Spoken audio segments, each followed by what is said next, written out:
ligeiro probleminha aqui. Vamos lá.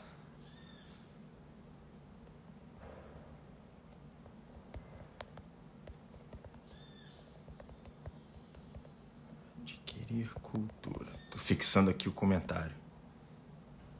Vamos lá. Muito bem. Agora sim, vamos começar esta live. 3 horas da tarde, tá tudo ok? Tá tudo ok. Muito bem. Espera só o pessoal entrar em um minutinho pra gente começar. E aí, pessoal, como é que vocês estão? Vai dando ok aí, conforme. Maravilha. Então, hoje, como já está dizendo o comentário, 18 horas aí, legal, Edna, tá em outro fuso. Muito bem. Então, conforme o comentário, a gente vai falar hoje sobre cultura. Perfeito? Então vamos começar, né, pessoal? Sem muitas delongas. Eu sei que tem sempre muita gente que atrasa, não tem jeito. Então, começaremos neste exato momento.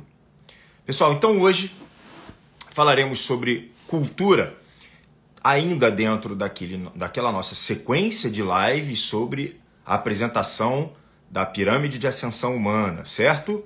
Então, cultura sendo um motor fundamental, um combustível fundamental, assim melhor dizendo, e quanto mais refinado esse combustível for, isso tem muito a dizer para com você e o povo sobre o qual você habita, certo? Então, quanto mais refinado for esse grau de cultura, muito provavelmente mais alto seria também o seu grau de ascensão dentro da pirâmide, maravilha? E o grau de consumo que você vai ter dessa cultura, maravilha?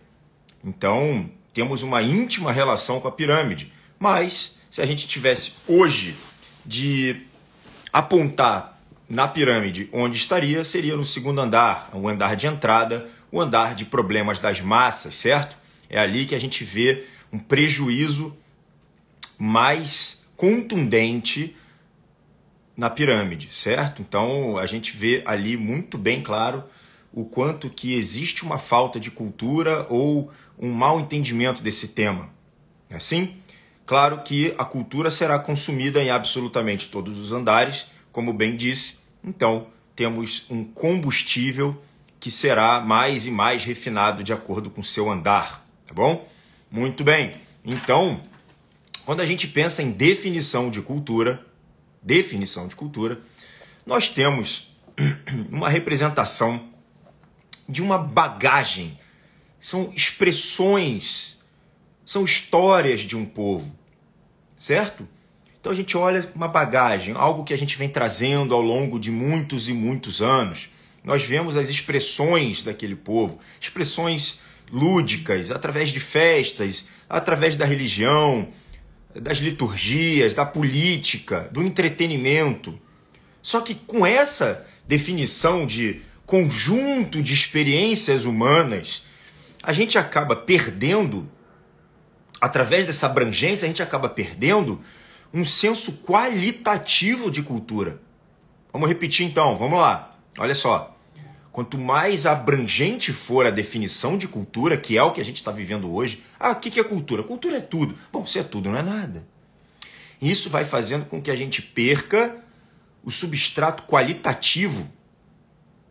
Então a gente não sabe muito bem como trazer qualidade para essa nossa bagagem. Bom, e se a gente perde qualidade, a gente também não vai entender quais seriam os objetivos dessa cultura. Para que você tem cultura? Por que nós temos isso? Por que nós valorizamos a cultura? Ora, a cultura é um indicativo em si sobre o valor de uma sociedade. Quanto que ela vale? O que ela veio fazer? Qual é a marca, a assinatura e a exclusividade daquele povo, certo? Então, se a gente está falando de uma bagagem, se a gente está falando de história, se a gente está falando de um conjunto abrangente de expressões humanas, de experiências humanas, é evidente que a gente precisa trazer o elemento qualitativo para essa definição. Certo? A gente tem que trazer uma qualidade para aquilo. E isso ajuda a entender já um dos motivos que a gente possa dizer que a cultura, no final das contas, sendo isso que a gente está falando, a gente pode trazer um elemento de anamnese cultural. Vocês sabem o que é uma anamnese, certo? Acho que a maioria daqui deve saber. É uma colheita de informações para o médico atingir o diagnóstico e o tratamento. Então a gente faz um grande escopo de colheita de informações desde lá de trás. E aqui é muito interessante, porque a cultura é onde vai estar arraigado os sintomas mais profundos, as causas mais profundas desses sintomas daquela sociedade. Maravilha? Então a gente não pode chamar tudo de cultura, é evidente. Ora, se nós temos uns elementos que são históricos e de experimentação, algumas coisas vão surgir de forma espontânea, sem um cunho de finalidade. Qual seria a finalidade daquele povo? A cultura serve como um conglomerado de experiências e ele vai dizer também, além de tudo, claro, vai trazer o senso de identidade daquele povo, claro que vai, mas ele vai trazer o senso de finalidade. Qual é a finalidade daquele povo? Então, quando a gente pensa em algumas finalidades, objetivos da cultura, ora, a gente pode estar falando do sentido daquele povo, sentido da existência humana, certo?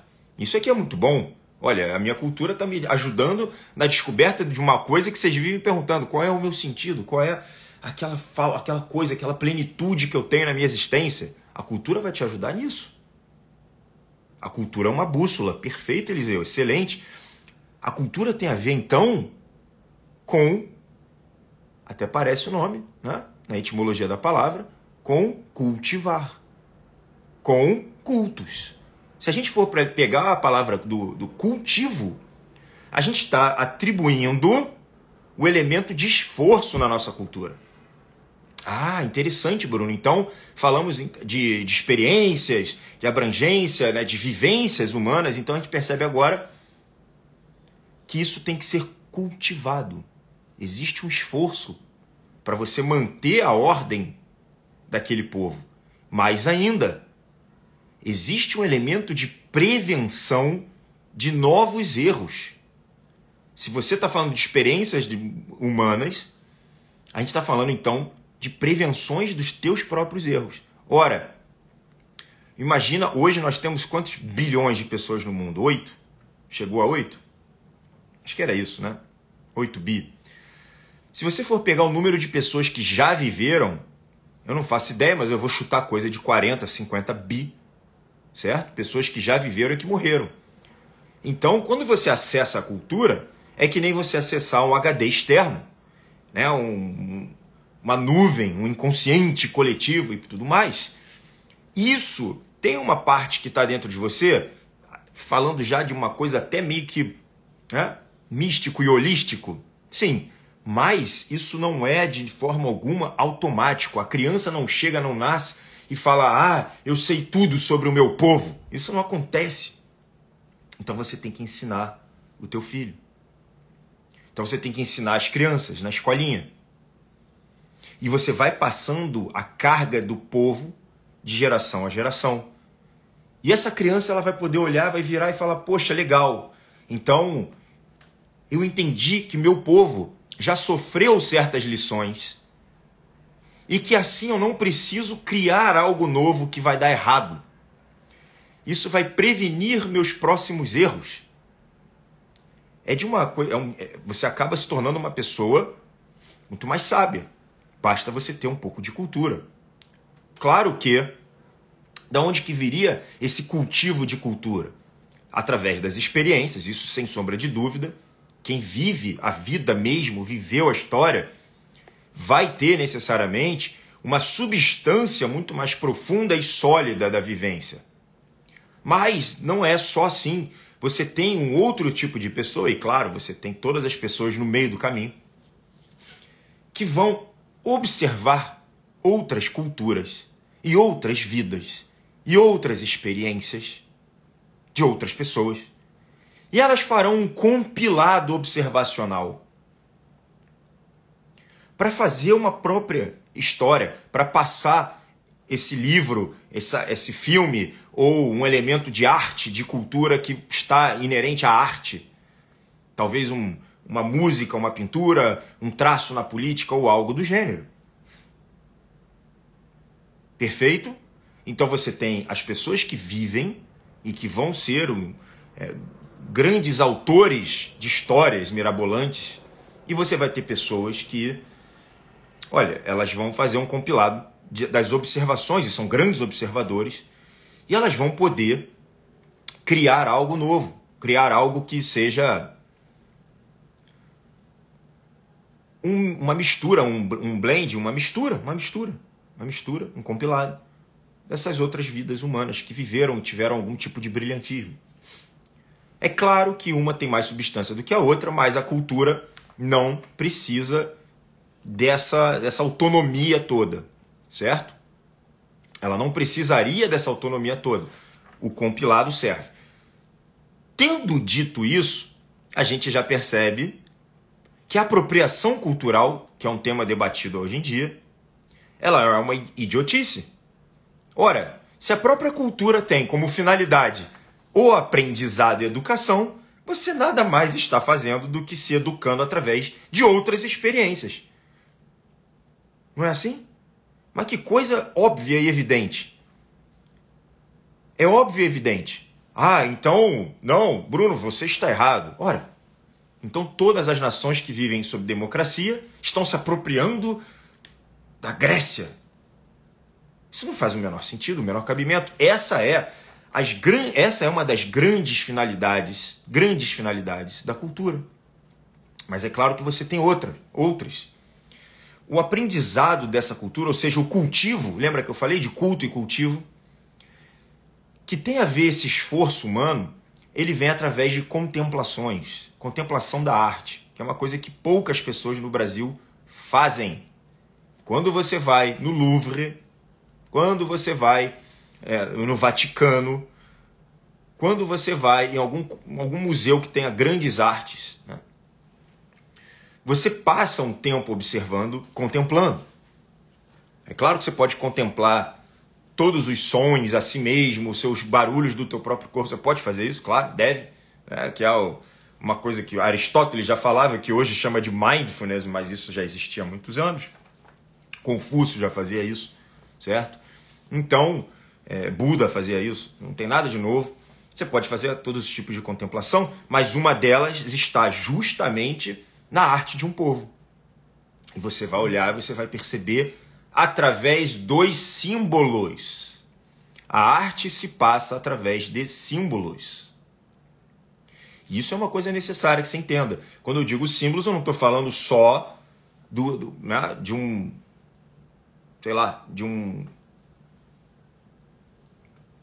sinal, né? Não é só isso. Um rabisco, um desenho, um caractere, não é só isso. Mas as simbologias, qual é a roupa que você usa na época, qual é a música que você usa na época, que você ouvia na época, como é que são as construções, a arquitetura e tudo mais. Tudo isso transmite uma mensagem velada, transmite uma mensagem que nem todo mundo... Aliás, quando eu dei o curso de simbologia, foi muito legal, os alunos adoraram, mas muita gente falou, olha, eu não entendo nada, eu não sei nada, é uma outra língua que o Brasil perdeu. A Brasil Paralelo está aí, está resgatando a história desse povo, esse aspecto qualitativo desse povo, da cultura do povo brasileiro. É porque que nós já temos uma história, nós já temos uma bagagem, certo?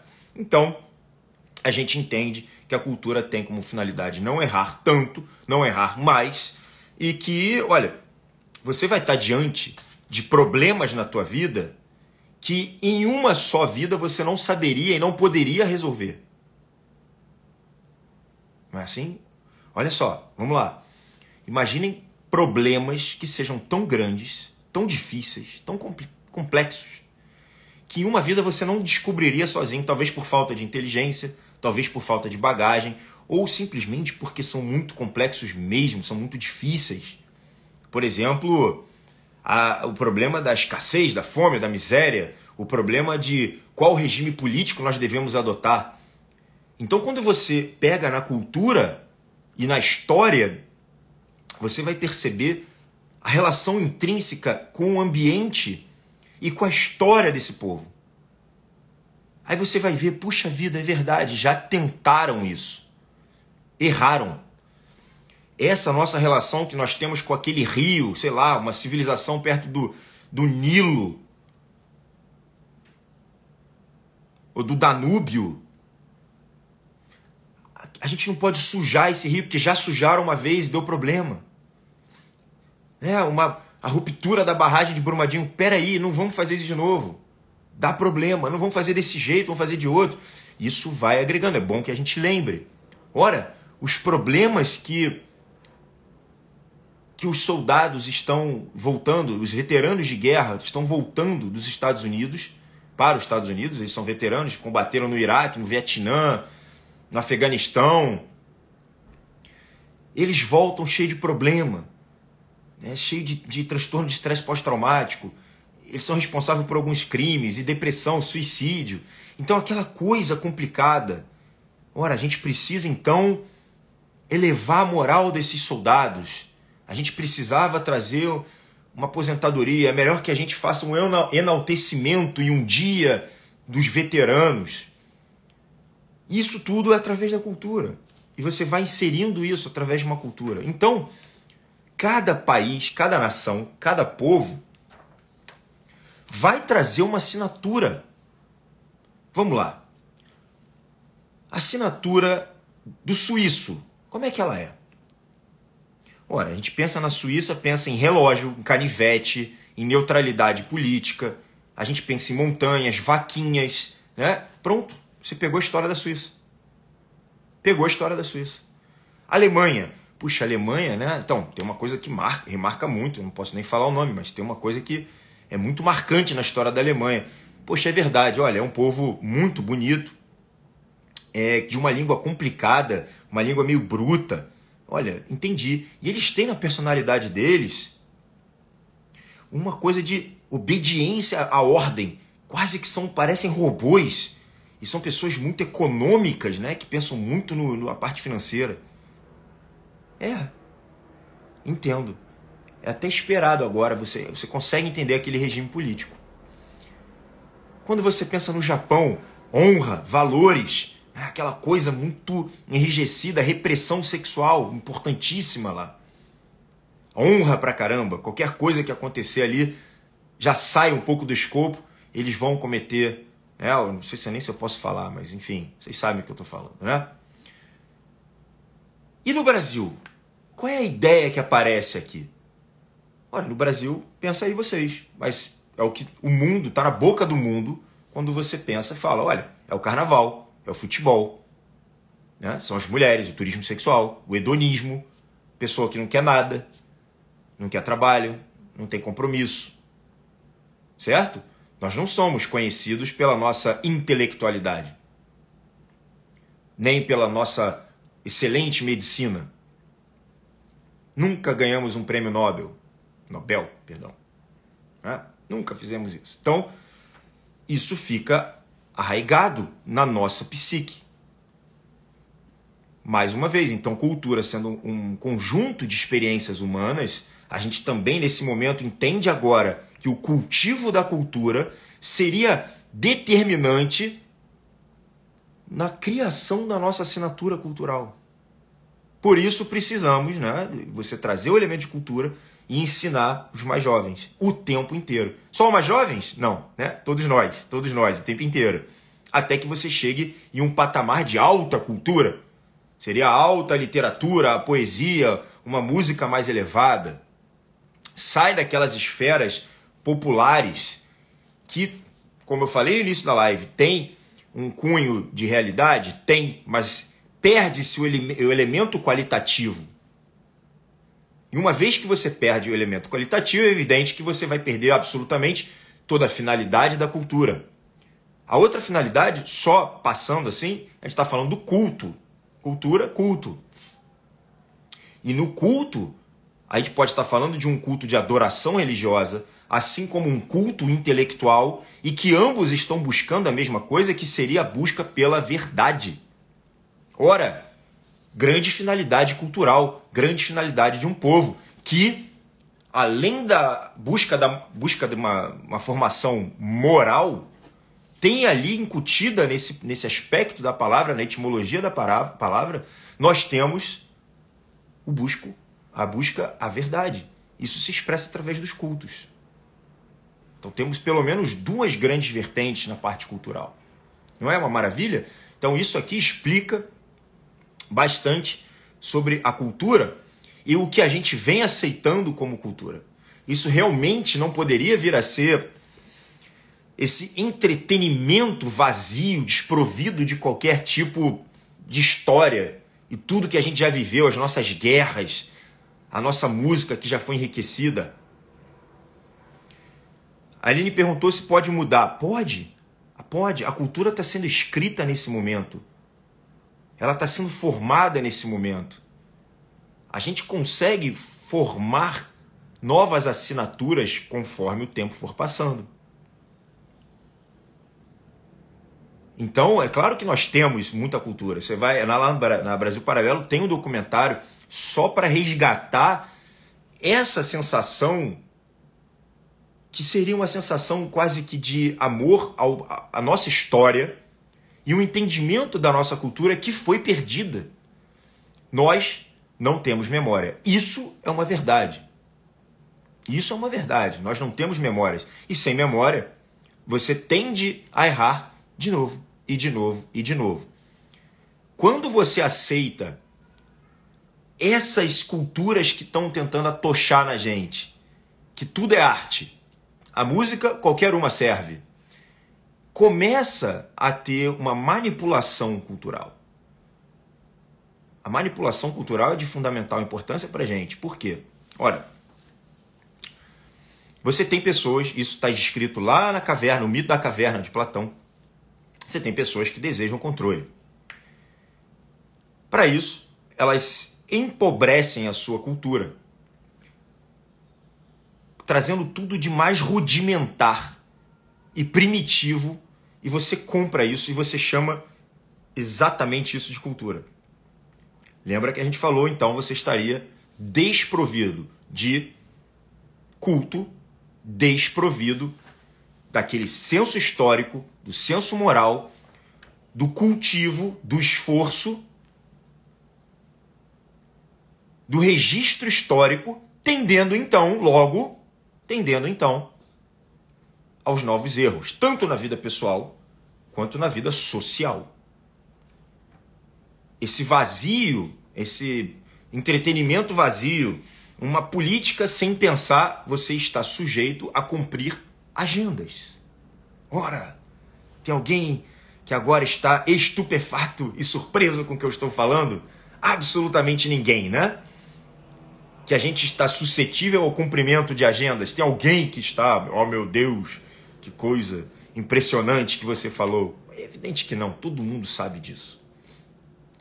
O que talvez você não saiba é que nós aqui, eu tenho certeza que todos nós aqui, temos ainda uma mente curiosa.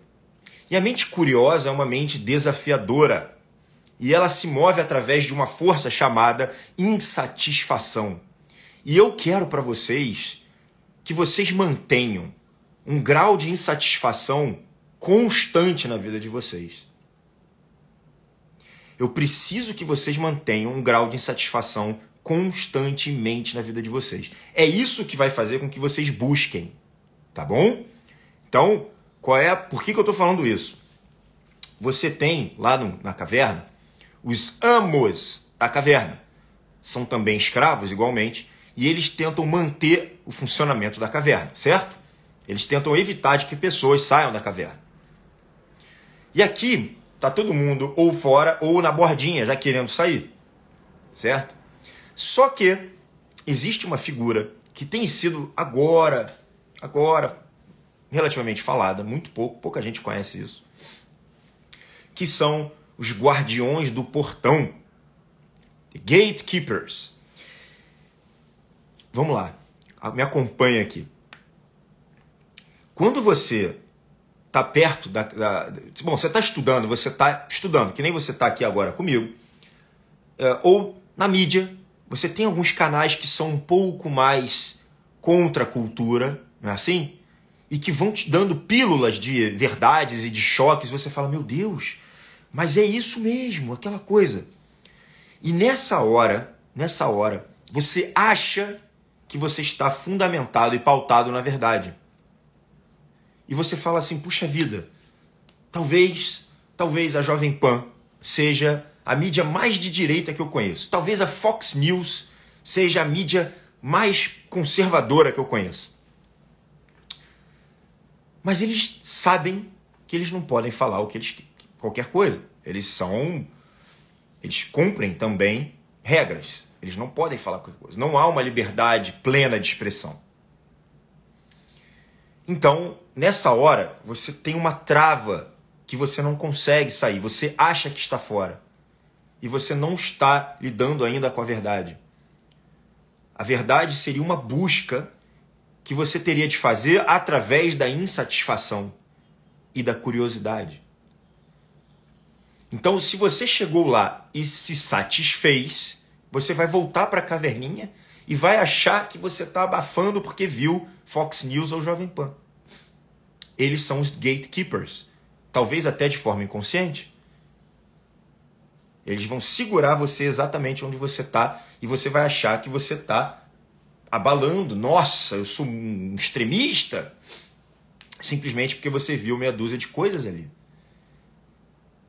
E nessa hora eu preciso que vocês rompam essa barreira. E eu só prometo uma coisa para quem quiser, né? Quem quiser adquirir a alta cultura, eu só prometo uma coisa. É a única coisa que eu posso prometer. Você vai ter um prazer imenso e um sofrimento intenso. São as duas únicas coisas. Isso eu posso prometer. O prazer só vai vir muito depois. Muito depois. O início é sofrimento. Por que sofrimento? Sofrimento porque você não vai entender nada. Demora para você se acostumar com as coisas que você vai ver. Demora muito para você entender. Não é assim. Então, busque bons mestres e busque mais de um mestre. Nunca um só. Exatamente pelo mesmo motivo. Você não sabe até que ponto eles são gatekeepers. Guardiões do portão, você não sabe. Então você vai ter que ter 2, 3, 4, 5 mestres se for necessário. Quando digo mestres, são grandes professores que vão orientar no caminho, certo?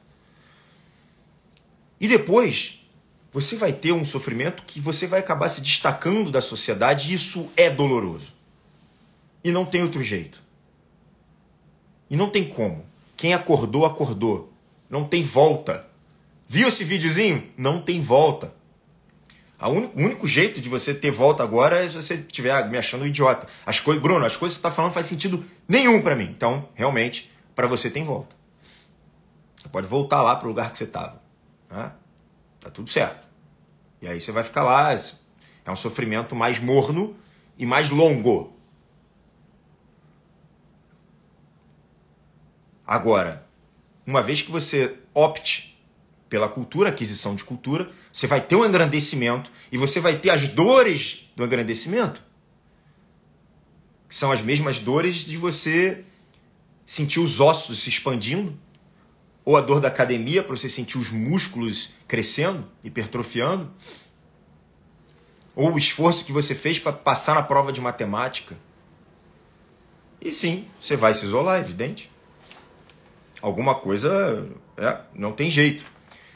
Então, pensem na assinatura que vocês estão vivendo, mas nunca simplesmente repilam do verbo repelir a cultura brasileira, mas busquem um entendimento de cada guerra, de cada cultura, de cada música, de cada traço de história, não só do Brasil, mas bebam da fonte do sofrimento de que outras pessoas viveram.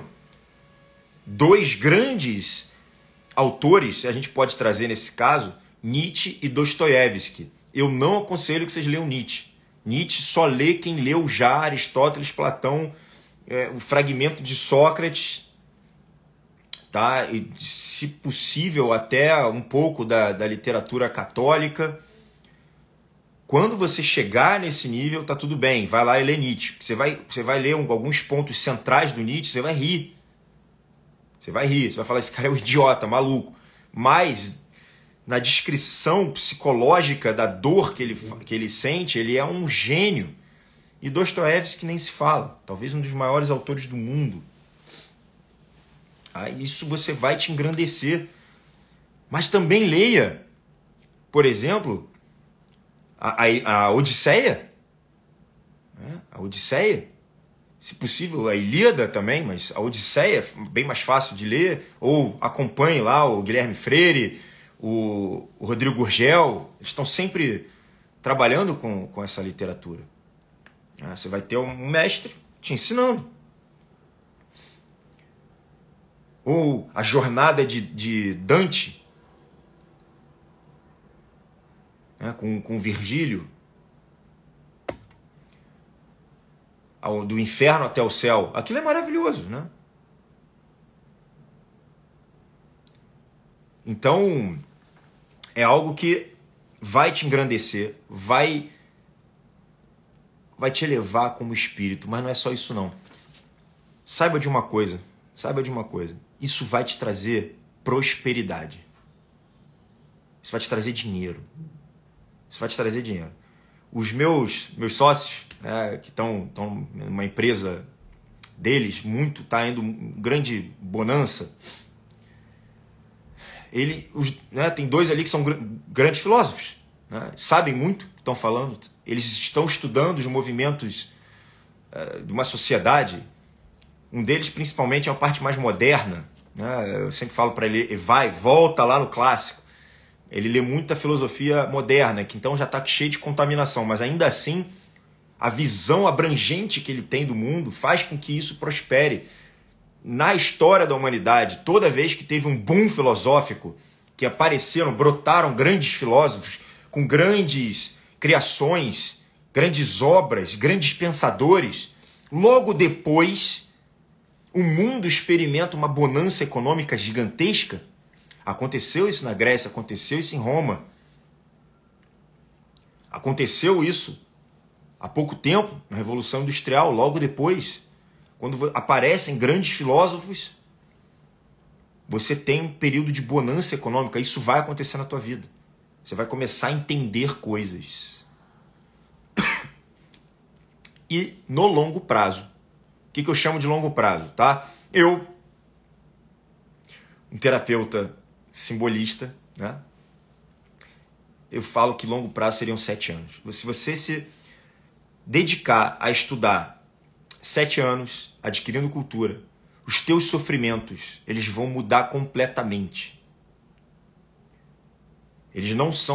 Não é que eles serão menores, eles podem ser até maiores, mas eles são mais impessoais. São sofrimentos do mundo, da espiritualidade, dos valores. Você vai querer trazer, você vai ficar triste pelo Brasil, mas você não vai ficar triste por você.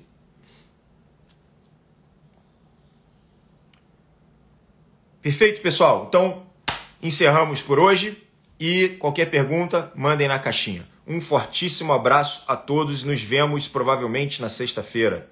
Tchau, tchau.